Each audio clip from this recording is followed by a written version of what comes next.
Ministria e Shëndetësisë dhe zyrtarisht do të ketë udhëheqës të ri. Ministri deri tani Shamazi Raliu ja dorëzoi detyrën pasardhësit të tij Sasho Klekovskit, ndërkohë ky i fundit mbajti sot brifingun me gazetarë për punën e tij 2 vjeçare në fondin shëndetësor, në të cilin tregoi për projektet e realizuara, ato që do ja lë t'i vazhdojë drejtori i ardhshëm edhe projekte që nuk kanë mundur t'i realizojnë.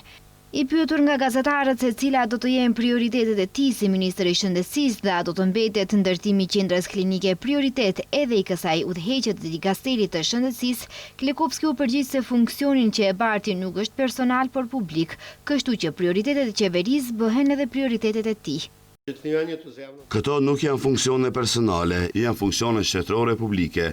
Ne kemi program të qeverisë dhe punojmë sipas programit. Çdo muaj dorëzojmë raport të punës tonë. Komenti im për prioritetet është se unë si drejtori i fondit isha i fokusuar në portofolin e fondit edhe jo të ministrisë, ku ka lloje të ndryshme të projekteve, përfshirë edhe projekte kapitale. Mund ta përsëris se fokusi i qeverisë do të jetë rajonalizimin e Shtyp, Tetov, Kërçov dhe qendra klinike. Ndërkohë për parkingun e qendrës aktuale klinike ai kërkoi kohë që të informohet se ku ka arritur procesi.